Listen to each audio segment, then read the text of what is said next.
Okay, welcome everyone. This is the Psychedelic Support Monthly Speaker Series. I'm your host, Dr. Allison Fiducia. Today, we're going to be closing out our 2005 speaker series with a topic that is adjacent to psychedelics, but a very interesting modality called holotropic breathwork, where people can enter expanded states of consciousness and receive some of the benefits that we might think typical of psychedelic journeys. And so our speaker today is Cary Sparks, who is the director of the Institute of Holotropics, a nonprofit dedicated to education, integrity, and training in holotropic breathwork and the perspective of holotropic frameworks.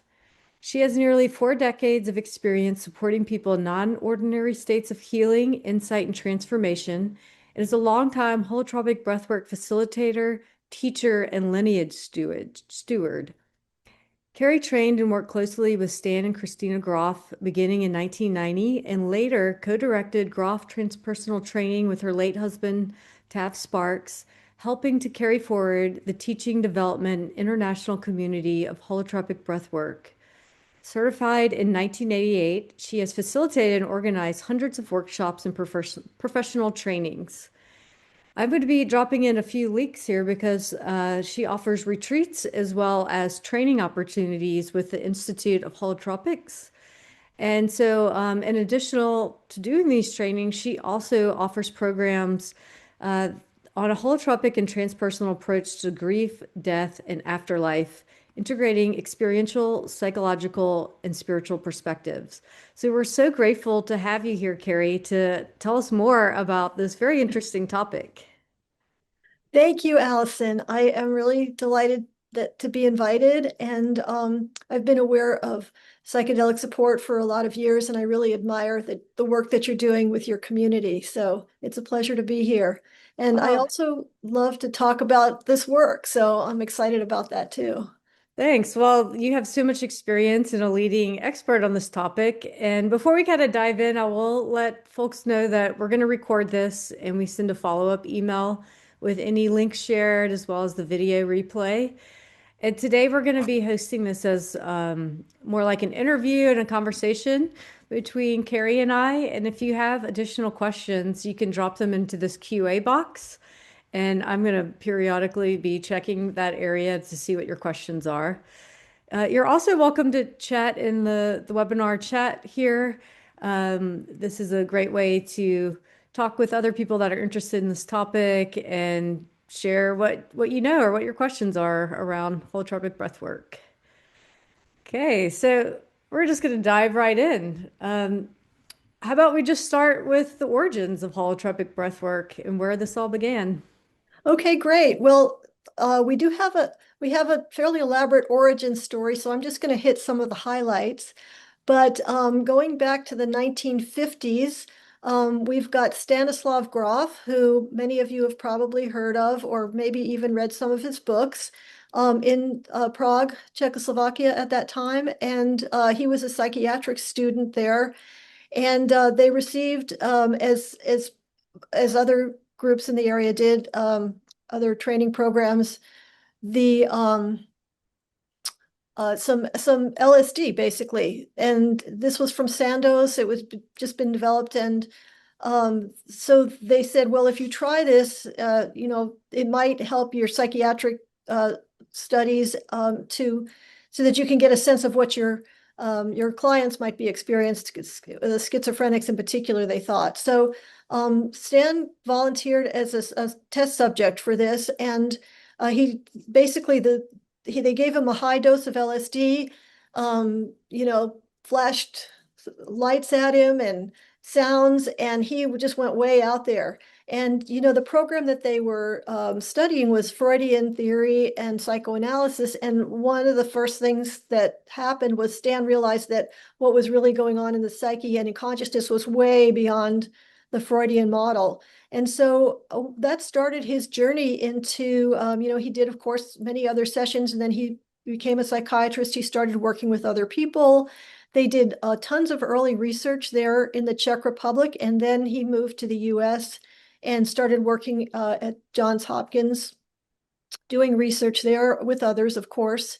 They had a research group, and then he eventually wrote about these experiences. And so, of course, LSD and the other psychedelics they were working with became illegal, and they couldn't do that research anymore, and didn't do it for many, many years until, as we know, it started again a few years, well, some years ago now. And so Stan was invited by Michael Murphy, the head of the Esalen Institute, to come there as a scholar in residence, which he did. And he started working on his books, the first three books being primarily about the research, well, entirely about the research and his theories that had developed from all the work they had done with people in these psychedelic studies. But they couldn't do, psychedelics. And then Christina Grof, who's the other developer of holotropic breathwork. They invented this together, or developed it, or as they say, it was given to them together. She came to Esalen at the suggestion of Joseph Campbell. Christina was having spiritual emergencies that started with the birth of her children, and she was a yoga teacher and an art teacher, and she didn't really know how to deal with these. So Joseph Campbell had been her teacher, and her teacher in college. And so she went to him and he said, well, go talk to Stan Grof. He might be able to help you. And so she did, and one thing led to another. It ended up getting in a relationship, getting married, and working together professionally for so many years. And so while they were at Esalen, they would while Stan was working on his books, but they allowed them to stay there, basically gave them a house, and in exchange, Stan and Christina organized workshops, and they did these month-long experiences for people where there would be invited teachers from all over the world on all these different topics. I have shamanism and uh, psychics, and I have a huge list of them: Aboriginal healing, ancient wisdom and modern science, creativity, energy, physical, emotional, and spiritual addiction. So a lot of these topics, but they didn't have an experiential component. And Stan, in his work with the LSD um, patients and the clients that they work with for these studies, and I say patients because they worked with a lot of different communities. That one of them was cancer patients who were facing death. And so Stan had realized that people, sometimes when they were coming down at the ends of their psychedelic experiences, maybe they were incomplete. And so what they would do is sometimes spontaneously go into deep breathing. And the deep breathing would take people back into their process. And so Stan and Christina said, well, let's use breath work. Let's see if we can try breathing. And they were aware of, yogic breathing and other kinds of breathing, Kundalini. And so the breath work became the main component of this new practice that didn't even have a name yet. And they used music as well. Music had been a part of the work that Stan had done at Johns Hopkins. I believe Helen Bonney was the name of the person who brought the music component to that. So they had the music, they had the breathing. And so they sort of developed this process. And over time, it became formed into what we have now, which I'll talk about in a little bit, about the elements of holotropic breathwork. But where was I going with that? Oh yeah, and then one of the final things that happened to develop it was that when they first started doing the breath work, Stan and Christina would be the facilitators, and everybody else would be breathing at the same time. And so sometimes people in their process would need support, and so one or the other of the Grofs would go and be with them and work with them. A lot of times you can go through a session and not need anybody with you, or just your sitter, but this is anyway how the sitter aspect of holotropic breathwork developed, because we always work with a sitter. There's always somebody there with you, especially in these workshops. We exchange practice. So sitters and breathers, one will do one, and then they'll switch for the second session. So Stan hurt his back, basically, gardening, and he couldn't work with people, get down on the floor and work with people. And so they decided that they could just teach people how to be there for each other. And so it's very simple, but um, profound. And so there we have the sitting component of the breath work. And so that's pretty much how that developed. It was in the 70s, started in the 70s, and then in the early 80s, people who had been coming to these events with them and doing breath work, and they were also traveling around offering holotropic breathwork workshops around the world. And folks wanted to get trained, so then they developed the training program from there. Great, great. That- Thanks for that historical preview. I'm curious about the name. Do you know why they named it? Well, I think that they tried different things. I remember that the earliest one that I knew of was called holonomic integration. I don't know why, became eventually holotropic breathwork, but I do know they played around with some different, and I think even in some of the earlier books that mention it, it's not called holotropic breathwork yet. I think it might be called holonomic integration at that point. Okay, okay, Yeah. great. But holotropic does mean moving towards wholeness, so it's a good description. Uh-huh. Okay, great. And so can you kind of walk us through what it would look like as a person who wants to undergo this experience? Yeah, so well, the person who wants to do this can find a practitioner. Um, they're spread out, most parts of Europe, all over Europe, Australia, and the US. It's sporadic, but you can certainly find them. South America and a bit in Asia as well. Um, Russia, Ukraine all have practitioners. But so if you find someone, or even ideally you find a workshop, and these workshops can range from a 1 day, 1.5 days, a weekend, long weekend, 5 or 6 days to 2 weeks. So you find a program that works for you and hopefully isn't too far away. And once you, we actually think that someone's process starts when they sign up for a workshop. And the interesting thing is what I've heard from people over the years is that there are usually two things that people are worried about. They sign up for it and their ego kind of knows something's coming, and we're going to be going deeper than we might normally. And so there's a lot of times with some hesitation or some trepidation about it. But what people are always report is, I'm either afraid nothing's going to happen, or I'm afraid I'm going to go so far out that I won't be able to come back. And then sometimes people are actually afraid I'm going to get so angry that I'll destroy the whole room. So those are the things that people report. And of course, those are really normal ways to feel coming into it. And so people are actually dealing with their process before, a lot of times before they even get to the workshop. And sometimes we'll talk, when we're in touch with people who are interested in this work and contact us about it, especially if they're registering, we consider ourselves the folks of us, those of us that are in the office, my Janet Kingsley, who works closely with me, and some of the facilitators in our team.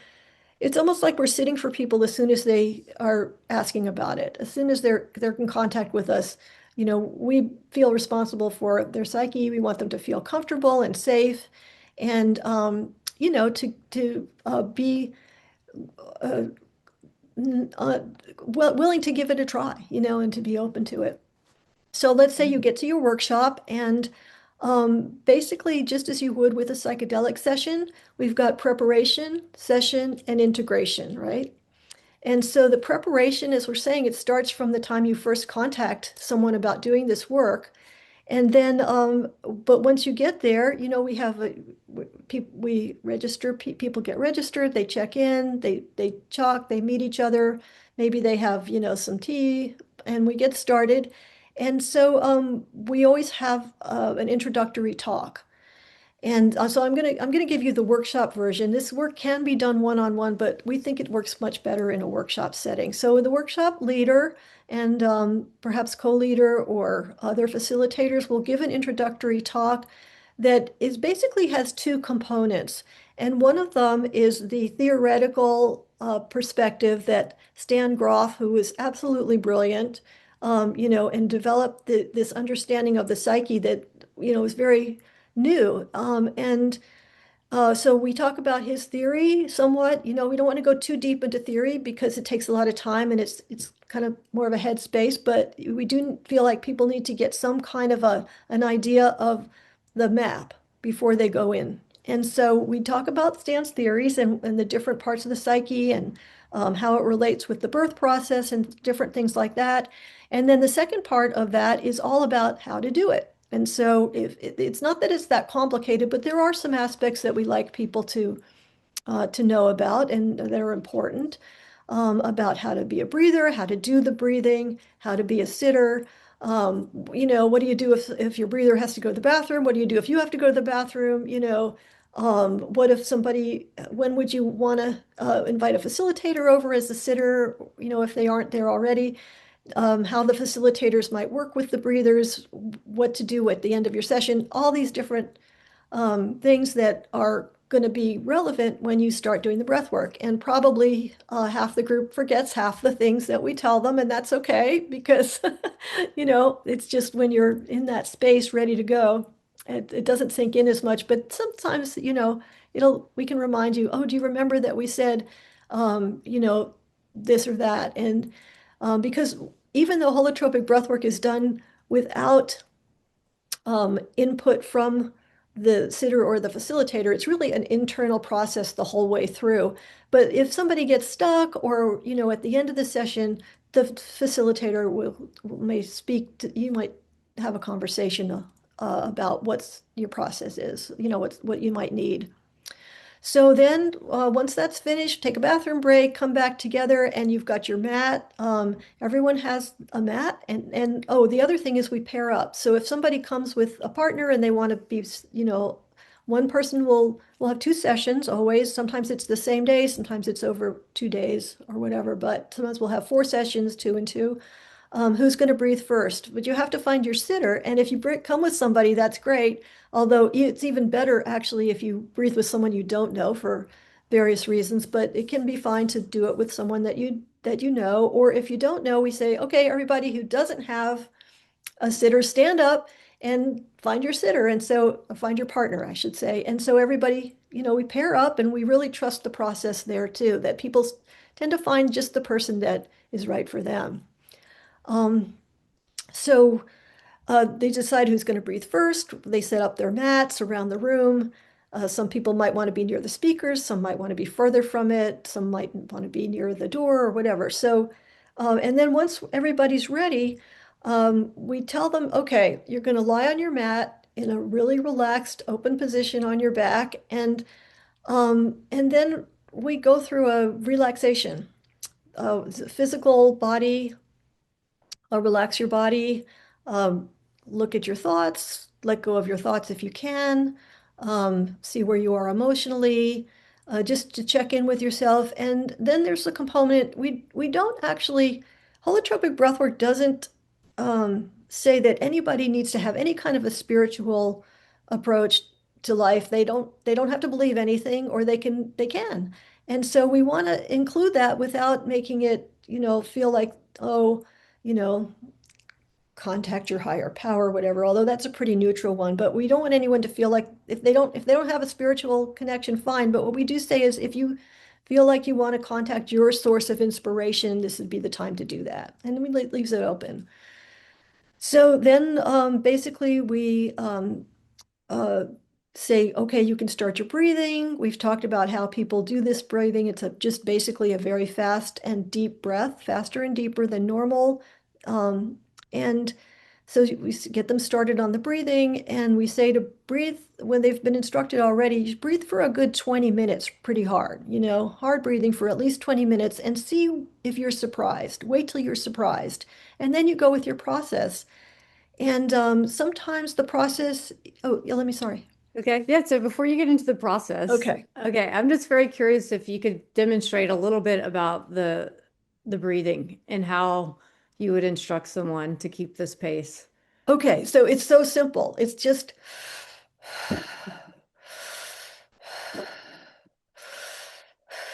Doesn't matter if it's through your mouth or your nose. I do it through my mouth because I can get more breath that way personally, but some people breathe through their nose. It could be a little faster than that. There's really no prescribed breathing. It's not, you don't count seconds, you don't, say pretty much continuous in, out, without a space. But that's really all there is to it. Just a hard, deep breath for a long time until something comes up for you. Okay. And when I've experienced this, there's been music in the room, which is a component. And so do you Yeah. want to tell us about that? That was exactly the next thing. Okay. So once we say, okay, start your breathing, and now the music's going to start. And the music goes on for about 2.5 to 3 hours, usually at least 2 3/4 hours. And the music component has a certain trajectory, which we actually teach in one of our training modules, which is a 6-day module. So I can't really explain the whole thing here, but it basically has three different parts to it.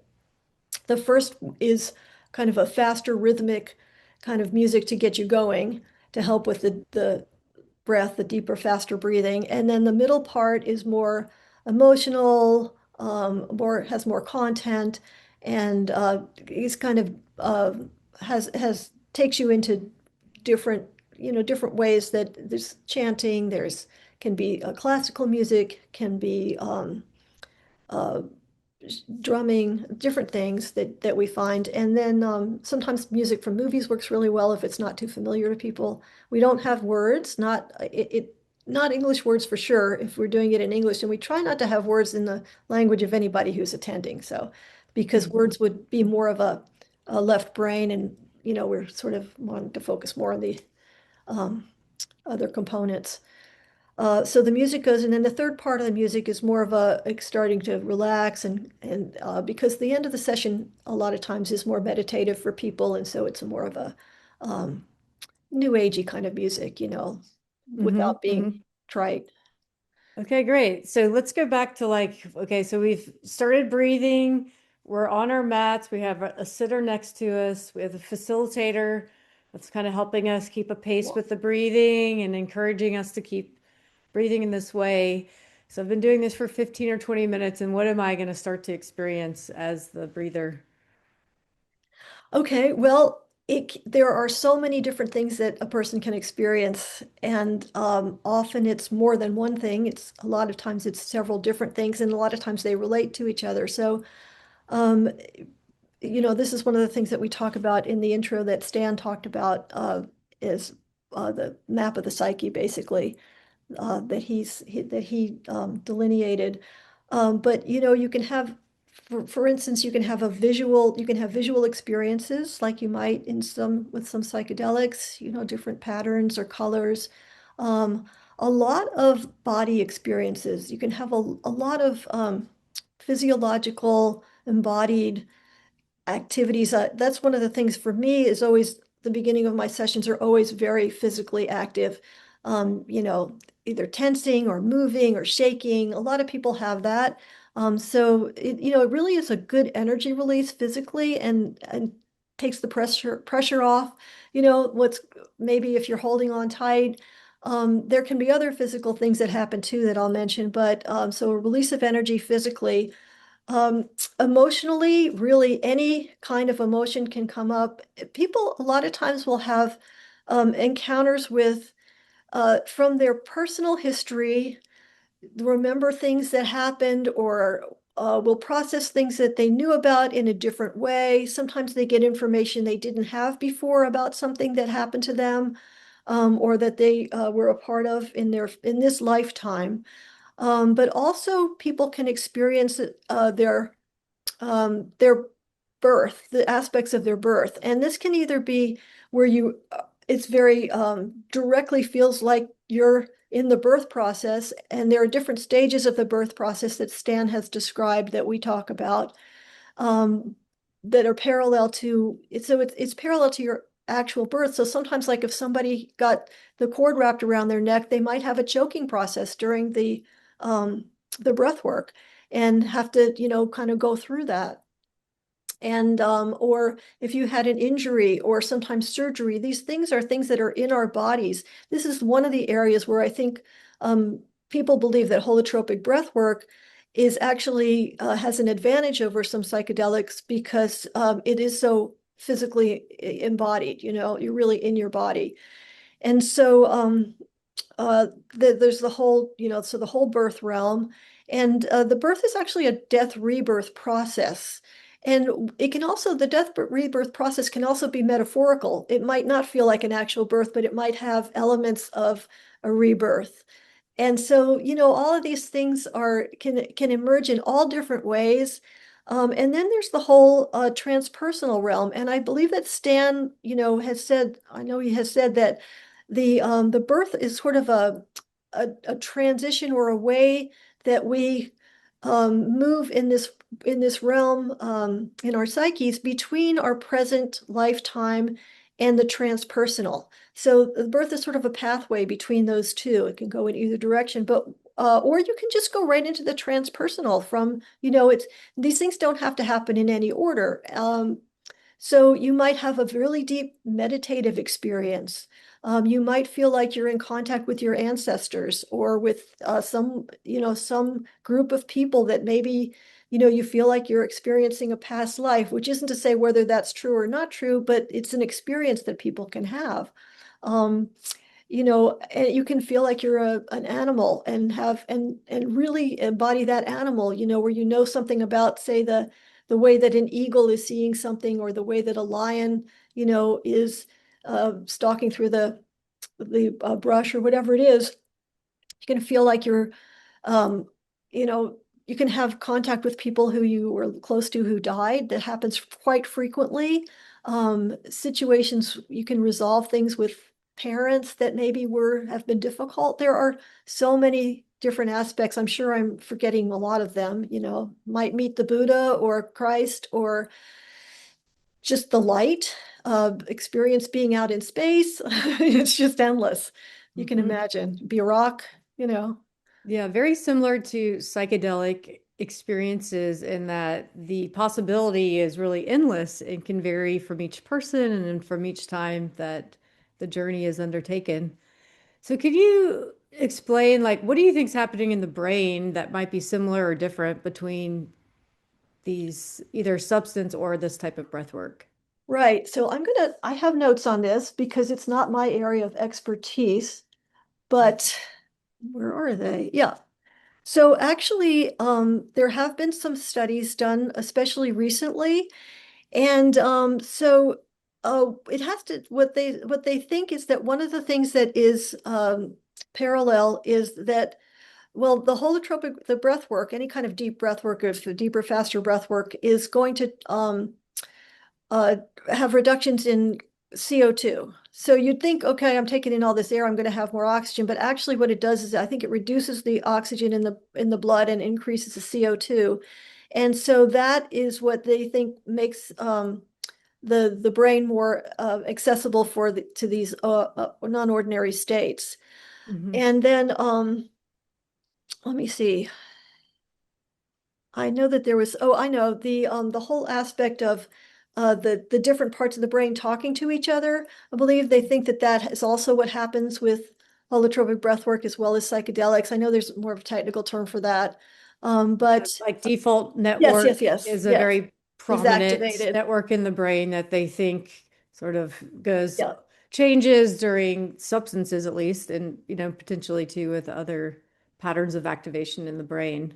Yeah, I think that's Yeah. being looked at as well. And then Yeah. some of the chemical changes that with, certain endorphins or serotonin might also be parallel. So, Hmm. those are some of the ones that they've looked at. There hasn't been that much work done studies wise, but there have been a few things. Yeah. Yeah. And, of course, there's lots of people that have had these experiences. So to me, that's pretty fascinating. And it would be really clever to do a neuroimaging experiment to look at how holotropic breath work compares to, say, LSD or psilocybin in brain activity. Um, so that's great. And so I think on this note too, because we're getting some questions too in the chat about are there contraindications for holotropic breath work or people who might not be a good fit? Yeah, yeah, we have both of those. So we Okay. do have a medical form that people fill out when they're registering. And what we look for, the biggest contraindications in terms of medical or physical things would be cardiovascular. So if somebody's had a history of strokes or they have certain heart conditions, if it's just something like, controlled elevated blood pressure or something like that, or something mild, or maybe a arrhythmic situation, arrhythmia, um, we will have ask people to go to their doctor, cardiologist, or whoever they're working with, and we'll say specifically describe the breath work and what might happen and how it works, and get an okay from their doctor. But so if it's something more severe, then we would just say no, really, that's not okay. Mm-hmm. Pregnancy is a relative contraindication. Some people do. Um, uh, breathe when they're pregnant. I did. My son's good. He's fine. But we don't know how that change in the CO2 oxygen affects a fetus. So it's always good to be careful. And also because people, when they're doing holotropic breathwork, could go into a birthing process that could also mimic giving birth. And if somebody was pregnant, we wouldn't want to, stimulate things that you don't want to happen at that point. So it's just something that we would tell the person about, and they could decide if they want to do it. Mm-hmm. So those are more the physical things, and then glaucoma. Anything that puts pressure on the eyes in that case isn't good. And if you've had recent physical injuries or surgeries, then we'd want to know about those. So if there's anything comes up on the medical form that's a relative contraindication, we will talk to the person directly and make sure that everything is going to work out, and that the staff and the sitter and everybody knows if they have anything. And then psychiatrically or psychologically, there are other things. So we always check for psychiatric diagnosis. And I'm using the term diagnosis because, you know, you could say, oh, this person is bipolar, or this person is schizophrenic, but, that's a diagnosis. We don't want to label people. We don't know exactly what their situation is. But if generally, if people have those things or they've been hospitalized in particular for those things, it's not going to be a really good fit for a workshop or even a one-on-one session with a private facilitator, because um, we do believe that the holotropic breathwork can work for folks, especially bipolar, but not in such a short time. You would really need a residential setting, like a spiritual emergency center, or somewhere where you had round-the-clock assistance, and right now there isn't anything like that. It's a kind of one of those things that, I mean, I guess maybe if insurance were to cover, maybe that would be a way that could happen. But so we definitely would be aware of those kind of situations. And then in terms of there's another thing that we have to look out for, is that holotropic breathwork isn't appropriate for people who aren't able to trust the process, trust the facilitators, and trust the universe, basically. If you are, unfortunately, a lot of severely traumatized folks, some of them have done very well with holotropic breathwork, but it's harder because it's hard to trust, and then there's just some folks that their brains work in a way that whatever comes into their life, they blame somebody else. Now, if you're going to blame somebody else, it's really hard to do this work because it's all about the internal process. And so if something comes up, oh, the music's too loud. Well, are you going to work with that within your process, or are you going to go to the facilitator and say, turn down the music? And so these are the things that we look for. And Mm-hmm. those are the folks that might not be appropriate. But for anyone else, it's safe, pretty much safe. If you don't feel comfortable, you can always stop at any point. Mm-hmm. So And so how long does it take once you stop breathing till you've settled back into normal consciousness? So at the end of the session, you might feel a little out of it for a couple of hours. If you had a really deep session, maybe for a couple of days. Most people can drive home after a workshop. So it's unusual that someone would be in such a state that we might say, don't listen to breathwork music when you're driving home, Mm-hmm. just to be careful. And Mm-hmm. then, hopefully you can stay open for a little while, because we want to allow the time for integration, and you want to Mm-hmm. stay with that process a little bit. You want it to keep working on you, but still you can function. Yeah, yeah. Okay, well, let's finish the process. Thank you. We diverged a bit, but all important stuff. So we've done some breathing. It takes about 20 minutes to get into this expanded state. And then how long is the session and then the come down period? Okay. So the session is generally, as I said, the music is like maybe as much as 3 hours. But we don't have a set, it's not like, okay, the music stops and everybody gets up.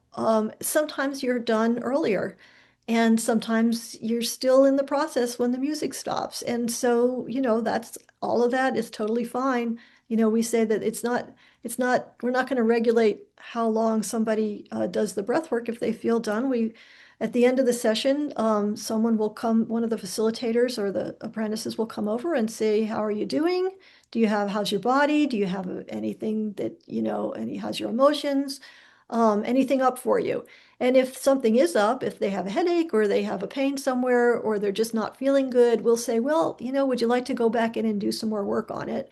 And they can say yes or no. If they do say yes, the facilitator will stay with them to encourage them to go through that, because we do want people to feel it might not be 100% complete of whatever it is that's up for them, but we want them to have a sense of completion within the larger field of incompletion, as we used to say, and um, also not to have any body pains or anything like that. So we'll work with folks at the end. But as far as how long it takes, it's really sort of varies. Somebody might be done in an hour and 3/4. Somebody else might want to stay longer or need more help at the end.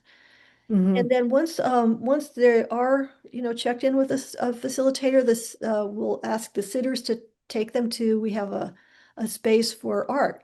And basically what we call it is just, mandala drawing, but what you have is a big piece of paper with a circle on it and art materials.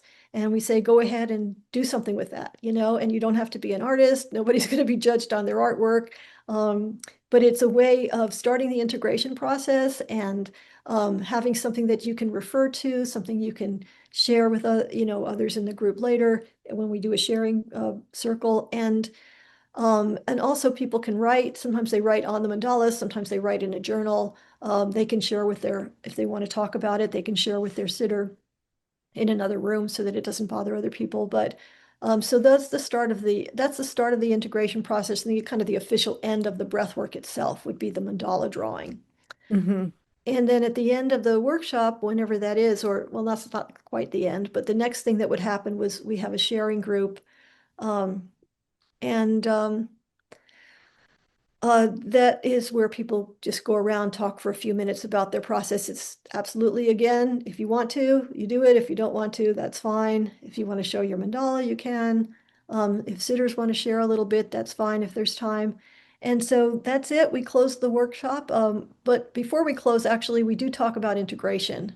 And so, integration is obviously a really important component for any deep work like this. And so there's the immediate integration, and then there's ongoing, and you can work with that in different ways. Some people have a therapist they go to, or in a group, or you want to talk to your family members, maybe. Well, maybe you don't. We actually ask people to be aware that maybe not everybody is a good candidate for hearing about some of this, because you don't want to get shut down. You don't want something that you're tender about in your process to, or even sounds a little weird to somebody. You don't want them to say, oh, that was just your brains, making that up or whatever. It doesn't mean anything. So we say, be careful who you share with. That's part of the integration as well. But practices like soul collage, certainly meditation, any kind of artwork or movement, dancing, a lot of movement, being in nature, all these are great integration practices. I'm sure that it's similar to psychedelics in that way. Yeah, most of the psychedelic therapeutic work really does come from this format that was developed by Stan and Christina Grof, and of course from the earlier research with LSD. So a lot of what you're saying, I'm like, this is so similar. Yeah. Um, and I do want to address this question that came in the chat because I experienced this too, that like, when you're breathing for that long, it is a bit of a challenge. And this person is bringing up that they have like an intense sensation of cramping in the hands. Oh, yeah. And do you have like any suggestions for like navigating this sensation without disrupting the breath work? Or if you're starting to feel very expanded, then how do you even know to like keep the breath going? Right, those are great questions. So, well, once you're into it, we say that the process will take over. And so if let's say that you're breathing for 20 minutes and all of a sudden you're out, like you're saying, you go out there and it doesn't make sense to breathe anymore, just, we just say do what your process is telling you to do. You know, sometimes I've had times where I've breathed for a long, long time and then I just don't breathe for like 2 minutes because I just don't need to. It's just a weird feeling. Mhm. But you can, if it once you're in there, once you're it's the breath is to get you into the process. So once you're into the process, you don't need to keep doing that deep breathing. You don't need to do that for 3 full hours. I was watching someone, quite well-known person about a breathwork person or who studied it and said holotropic, you breathe like that for 3 hours. And no, that's not right. You don't do that. But what you can do is if you find yourself coming back to surface reality and you want to go back in to the same or different process, you can use the breath. So the breath is a tool for going in, that you can also, but you don't have to, once the process happens, you don't have to rely on the breath anymore. And sometimes, your breathing will change by the process. Instead of doing a faster, deeper breath, I want to do a lot of short breaths at that for a little while. And so I follow that. And Mhm. there was something else. Oh, the tetany. Yeah, this can happen in your hands or actually in other parts of your body where it clamps up and it can be quite painful into a claw. The tetany is not that uncommon, especially when you're first doing holotropic breath work, but everything that comes up, especially physically, but really everything in the work, we say do more of it. So this is a really important component about holotropic breath work. Whatever it is that's up for you, more. If you're starting to make sounds, make more, make louder sounds. If you're cramping up, just make it worse. Shake it, whatever it is. And because I'm sure you've heard this expression, the way out is through, right? So whatever is coming up, we want to say enhance that more, keep going, stay with it. And it will resolve itself. Mhm. Mhm. Okay, well, I think this is a good lead into how are these experiences different than psychedelics, or how might this type of breathwork be complementary? What do you think about Well, this? I mean, I think some of them are pretty obvious. I mean, let's start with the fact that it's legal to breathe in all 50 states in most countries. So, Mhm. you know, um, where you can't do psychedelics legally, you can always do breath work. And for some people just aren't comfortable with the substance, and so this way, if you're a facilitator of one or the other, or if you're doing both, then you can give people an option. Some people use holotropic breathwork as a way for people to get comfortable with non-ordinary states before they do a psychedelic journey. And then also it can be really good for integration from psychedelic experiences. This is something that Stan used to talk about a lot and that I've seen come up, when people have a difficult psychedelic experience that doesn't get resolved. I mean, breath work is absolutely perfect for that. And so sometimes it'll just take, as Stan said, it just takes a few breaths, and you can get through whatever is up for you. So it's not sticking with you. Mhm. So those are all really useful ways that breath work can complement a psychedelic practice. And in terms of, other differences, I think I was saying, I think in the most, correct me if I'm wrong, but I think for the most part, psychedelics are not as embodied as holotropic breath work. And of course, with breath work, you can always stop, wherever you are. So those are a few of Mhm. the comparisons and contrasts, if you Mhm. will. Mhm. Mhm. Great. And like different types of breath work, how would you distinguish between holotropic? Well, there's a huge range of breath work at this point, especially people are so much more aware of breath work practices, I think, from yoga and Mhm. just some of the books that have come out. But so there's a big range, and we are at one. at the far end of the bell curve towards the intense experiences. And something like, okay, so you might have at the very mildest, and all of these things are great practices. I mean, I think that what we like to say is the breath works. So whatever kind of breath work you're, drawn to, it's going to be useful in some way. But you might have something like, for instance, a box breathing or um, something where you count your breaths in and out, different nostrils, whatever. And those are going to be on the more milder side. Some kind of, breath works are more for relaxing. I do a breath work practice before to try to go to sleep. I'm a terrible sleeper, so I make myself do some different breath work, not holotropic, when I'm trying to go to sleep. And then you've got things like Wim Hof that are, have their own specific uh, way of doing it that is more activating, and whatever the things are that you're supposed to get out of those will enhance your longevity or your energy, whatever, like energizing breathwork practices. And then you kind of go towards the middle of the intensity practice where you might have a breathwork that's similar to holotropic, but it's only 20 minutes or it's only an hour, or somebody's talking you through it, like a lot of rebirthing practices. Our practice is completely internal, unless, as I said, you're interacting with a sitter or facilitator for a specific reason. But I think a lot of rebirthing, you get talked through it. Not so much anymore, they used to. But so at the far end is holotropic, where you're gonna not find, I don't think, any practice that goes deeper than ours does in terms of just breath work.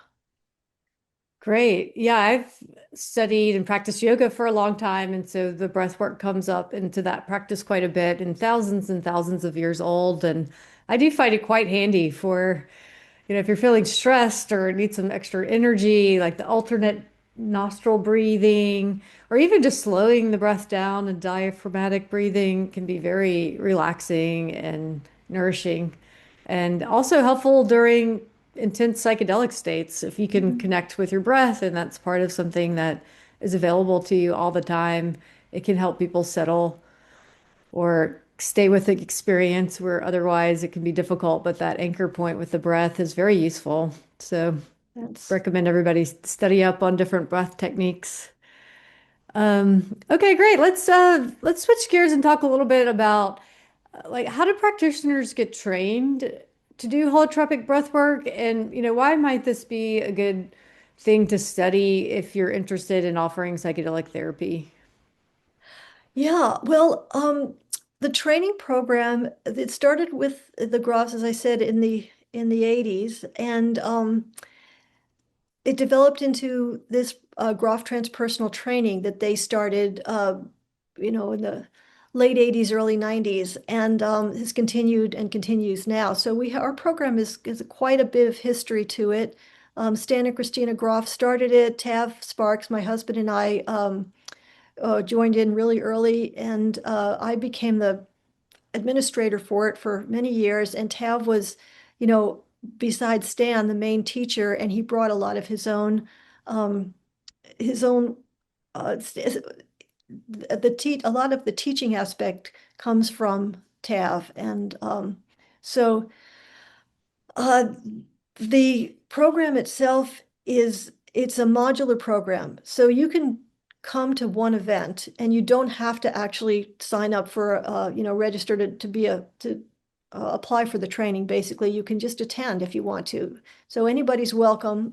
You don't have to have done holotropic breathwork before to come to one of our training modules. We offer several of them a year, and in different parts of the country, of Southern California, in the US, Southern California, Colorado, and Connecticut. Also have training in Australia. They're training in Europe, and we're looking at some other areas to move into. There have been trainings in Mexico. We don't actually currently have training in South America, although there have been in the past. Nothing in Asia right now. Mhm. But anyway, so the program is a 2-year minimum. So one of the reasons for that is the main reason is so that you get a chance to do a lot of breath work and work on yourself. And we feel like doing a lot of deep work is a way to develop facilitator presence. And presence is probably the most key element to being a facilitator.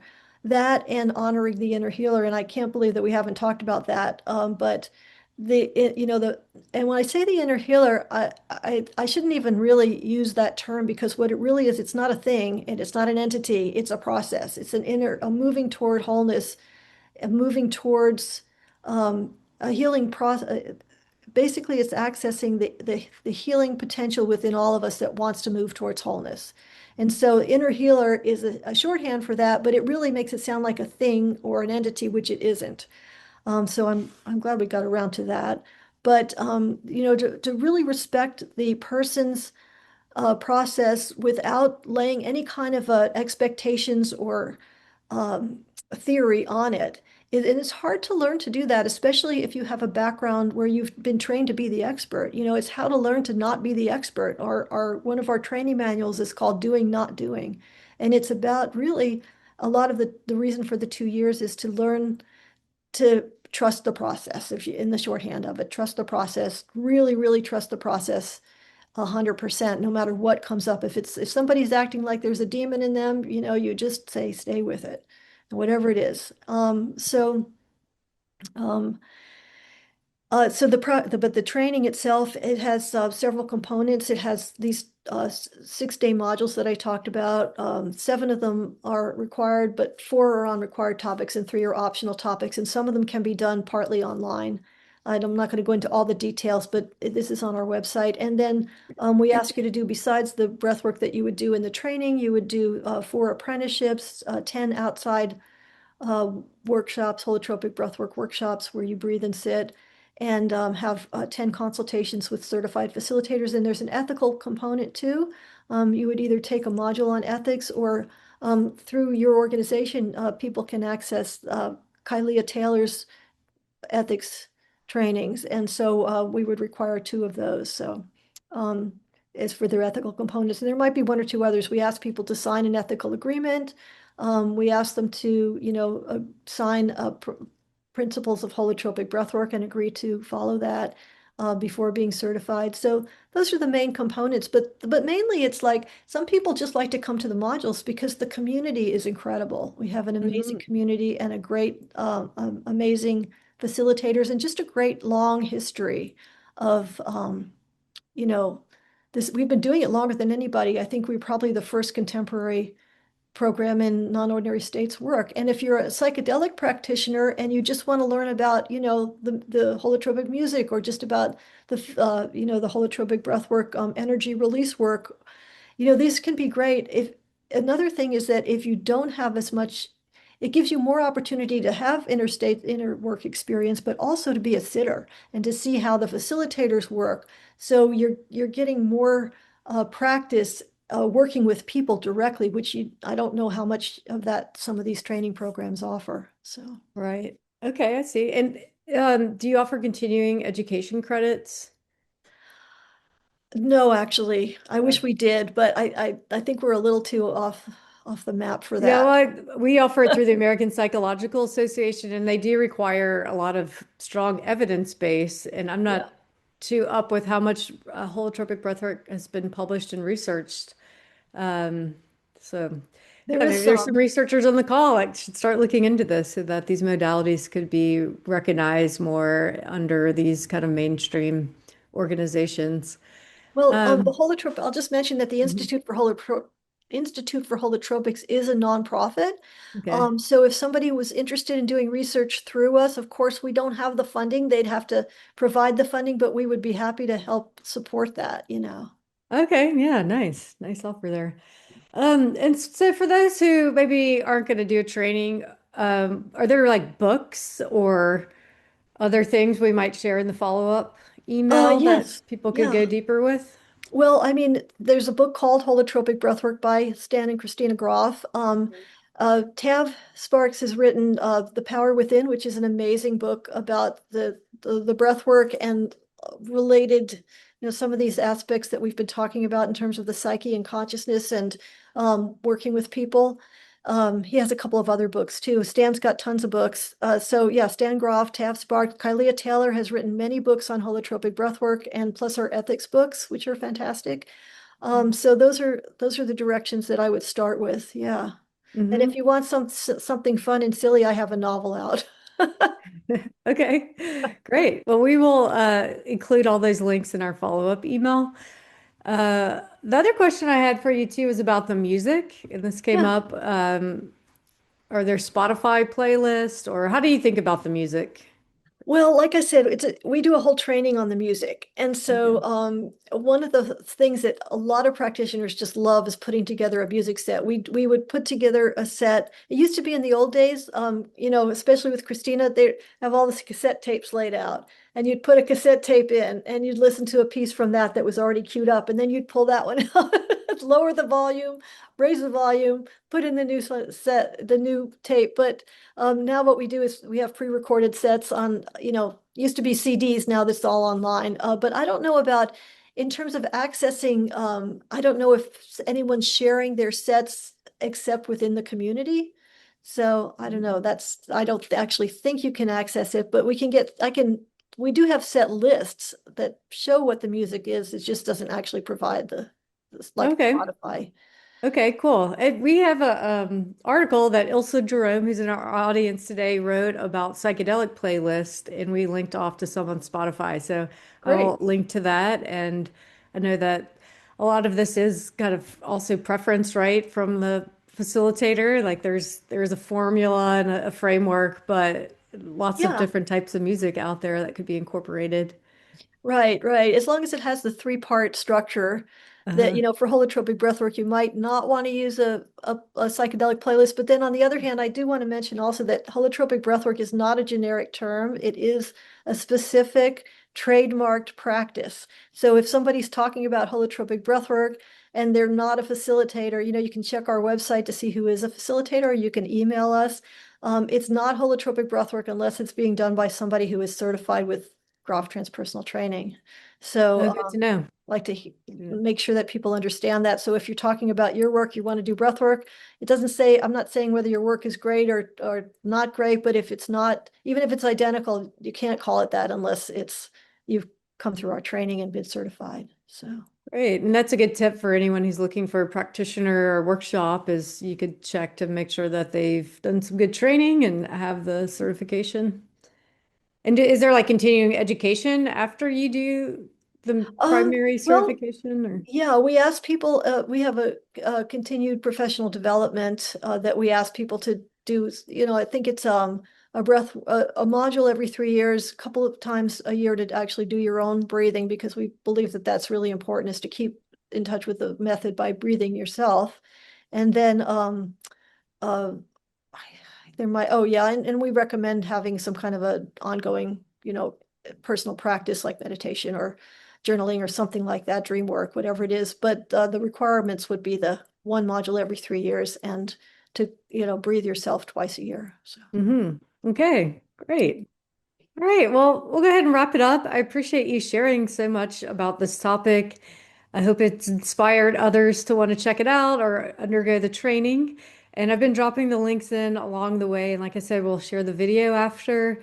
And we also put the video on this page. I'll drop it in the chat. You can find our past monthly speakers there and our upcoming ones. and And so I appreciate we had 117 attendees join wow, today.